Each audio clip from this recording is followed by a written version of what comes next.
Bonjour à toutes et à tous, ici Maxey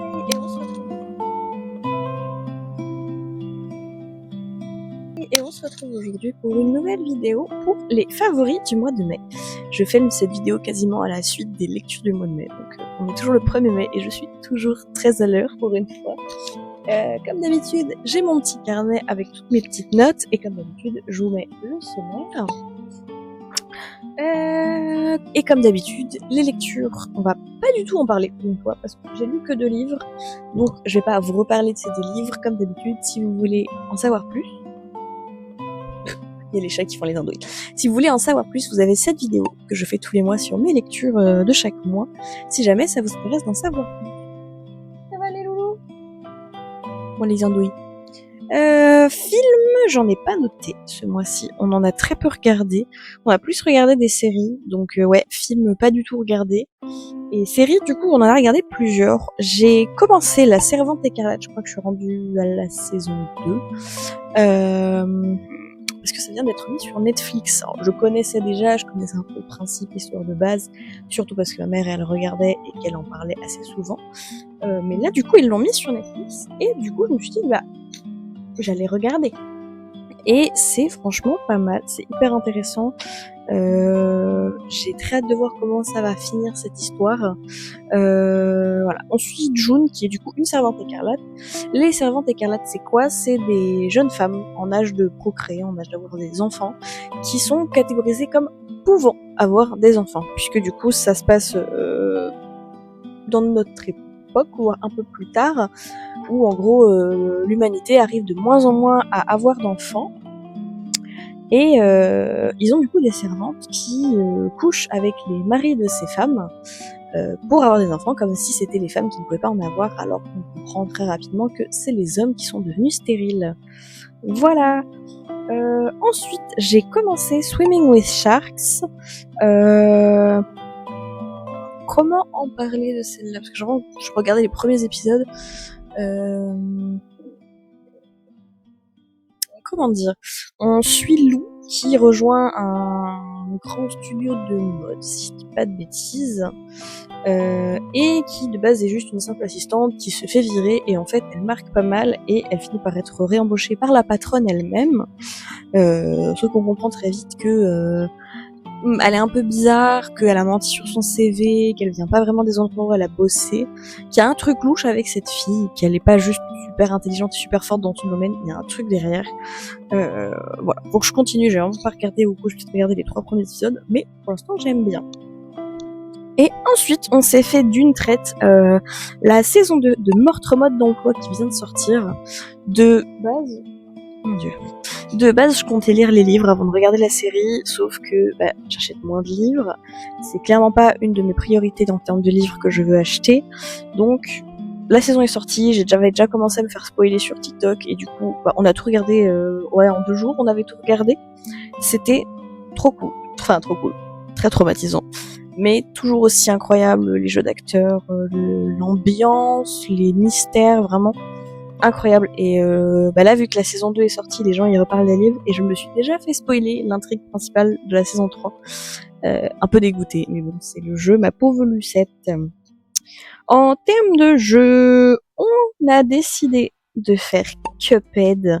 On a commencé Cuphead et c'est franchement moitié une partie de plaisir, parce que du coup on joue sur l'ordinateur, on joue sur Steam, sauf que Steam ne reconnaît pas de manette, il n'en reconnaît qu'une. Et du coup, moi, je dois jouer au clavier pour mon meilleur ami avec qui je joue en local. Du coup, je joue à la manette. Donc, un peu compliqué en prise en main. Mais à part ça, ça va. On a un petit peu avancé. Là, ça fait quelques jours qu'on n'a pas rejoué, mais c'est sympa, c'est fun. Ça change un peu de ce qu'on fait. Ensuite, on a évidemment enfin fait Life is Strange Reunion, que j'ai beaucoup aimé. J'avais moyennement aimé le suite d'avant, donc le Double Exposure. Et là, on est vraiment à un retour plus à la saison 1, déjà parce qu'il y a Chloé, déjà rien que ça. Mais j'ai vachement plus aimé celui-là, je trouve qu'on même au niveau de l'ambiance, le choix des musiques, on est vachement plus sur un Life is Strange tel qu'on peut en connaître avec le premier et le deuxième, même si il n'a pas été fait par les mêmes créateurs. J'ai beaucoup plus apprécié celui-là, au point où j'essaie de le 100%. Ou celui-là, je pense que je vais le 100%, c'est pas que j'essaye. Contrairement à Double Exposure, où j'ai commencé, et en fait, en milieu de chemin, de refaire le jeu entièrement pour voir les succès qui me manquent, j'ai abandonné. Et ensuite, j'ai testé en playtest Tiny Shop. Donc on est sur un petit jeu, voilà, qui est encore en playtest, qui sort tout juste, qui pour l'instant est gratuit, qui sera payant à l'avenir. Si vous voulez tester et donner votre avis au créateur. On ouvre une petite boutique dans la rue. On peut ouvrir soit une boulangerie, soit une boutique de fleurs, une boutique ésotérique ou un supermarché, ou alors on peut faire plusieurs choses à la fois, on peut vendre plusieurs produits. Moi je suis partie sur une boulangerie. Et on peut du coup, tous les jours on ouvre, on vend, on fait les paquets, on communique un peu avec les habitants, on a des petites histoires avec des PNJ. Et le but, c'est du coup d'expandre son magasin, de vendre, de devenir copain avec les commerçants du coin, etc., etc. Un peu comme tous les jeux un peu de ce type de simulation. Les musiques sont très cool, très chill, et on a vraiment un style graphique très simple, moi j'aime beaucoup.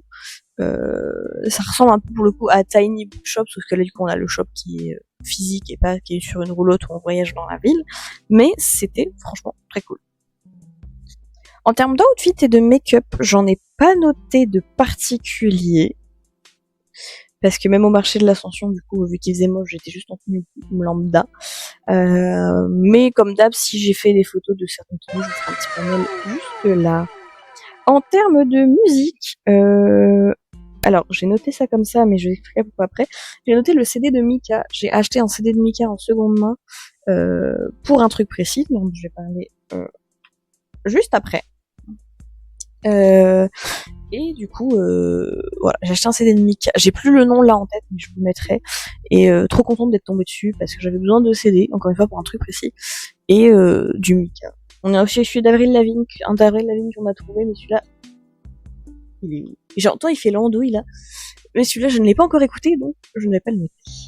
En termes d'événements, du coup, on a fait le marché de l'Ascension. Et de ce marché de l'Ascension va découler un déménagement. Parce que le jour du marché de l'Ascension, on a visité un appart. Ça fait un petit mois avec mon meilleur ami qu'on habite ensemble, hein, vous le savez. Sauf que on habite dans l'appart que j'avais moi toute seule, qui commence avec le temps à être un peu rikiki pour deux êtres humains et deux chats, surtout deux êtres humains, avec beaucoup de centres d'intérêt, que ce soit les livres, les mangas, le Pokémon, il y a la peinture, on fait du dessin, on fait beaucoup de choses créatives. Donc ouais, là, il était temps de déménager. Et du coup, le jour du marché de l'Ascension, on a visité un appart et on l'a eu. Et du coup, c'est pour ça que, alors là, vous voyez que le petit bout là, mais qu'on fait des cartons pour déménager encore. Et du coup, de ça, on découvrira des vlogs. Et autre événement de ce mois-ci, j'ai enfin acheté une voiture. Je possède une voiture, ça y est. J'ai passé mon permis, pour ceux qui me suivaient pas à l'époque, je l'ai passé en fin janvier. Et du coup, ça y est, j'ai trouvé ma tuture, d'où le fait que j'avais besoin de CD, parce que j'ai un lecteur CD dedans, et la radio ne capte jamais rien comme il faut, donc j'ai laissé tomber. Mais voilà, on a une tuture. En termes d'animé, on a commencé doucement mais sûrement Shangri la frontière. J'avais commencé à acheter les mangas il y a moultes années, peut-être 3-4 ans maintenant, que j'avais arrêté, que j'avais revendu. Mais du coup là il y a l'animé, je savais pas quoi regarder l'autre jour, donc j'ai commencé à regarder ça et c'est sympa. En termes d'objets, j'ai renoté les feutres acryliques. J'avais noté le mois dernier, si je dis pas de bêtises. Ouais, le mois dernier. Sauf que là j'en ai racheté parce que j'ai vraiment bien accroché avec le support. Avant j'avais une petite boîte de 48 et là je suis passée à une gigaboîte de 168 couleurs. Pour deux raisons. Déjà j'aime beaucoup le support, donc avoir plus de couleurs pour faire plus de choses. Voilà. Et aussi parce que du coup j'ai reçu des coloriages, notamment des coloriages mystères, vous savez avec les petites lettres qui tichent avec les couleurs, et avec des feutres standards, on voit toujours à travers, alors qu'avec des feutres acryliques, on voit pas à travers. Et rien que pour ça, du coup il me fallait plus de couleurs pour pouvoir faire les coloriages un peu plus fidèlement. En termes de food, on a pas mal de choses.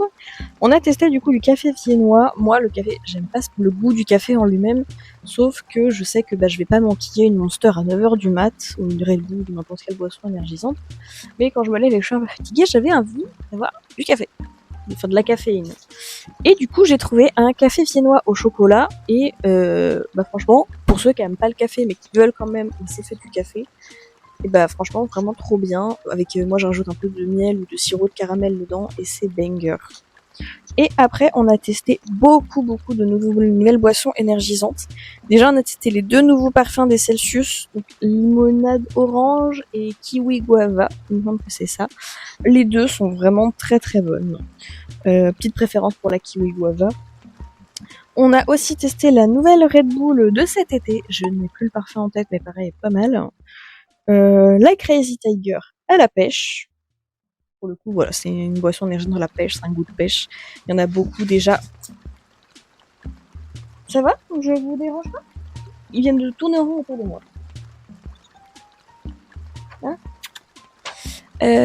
Voilà. Et les 2 nouvelles monsters qu'on a testées là tout juste. On a du coup testé la Voodoo Grape qui est au raisin, qui est très bonne. Et la, je crois que c'est Wild Passion, donc au fruit de la passion. Moi, je préfère celle-là, mais les 2 sont vraiment excellentes. Et pour le coup, les canettes sont vraiment trop belles. Vraiment, la DA des monsters, j'adore. Et en termes d'artistes, j'en ai pas noté encore pour ce mois-ci. Rien de nouveau sous les croutiers. Voilà. Et du coup, c'est tout pour ces petits favoris du mois de mai. Je sais pas si on aura beaucoup de choses en juin, étant donné que on va déménager, donc ça va prendre du temps. Mais en même temps, je serai en vacances à partir du 20 juin. Donc peut-être qu'on aura le temps de faire 2-3 trucs. On verra bien comment ça va se compliquer. Là, on récupère les clés du nouvel appart le 17. Donc jusqu'au 17, ça va être essentiellement carton, rangement, tri, etc. Et après, en fait, dès qu'on a les clés, de commencer à déplacer les choses qu'on peut déplacer, genre tous les petits cartons que là vous voyez pas, mais je mets pas mal derrière, qui ont déjà commencé à être faits. Commencer à emballer ça. Voilà. Ce sera tout pour ces petits favoris du mois de mai. N'hésitez pas à me dire ce que vous avez découvert de sympa sur ce petit mois qui commence à être bien chaud. Et puis on se retrouve bientôt pour une prochaine vidéo. Bye!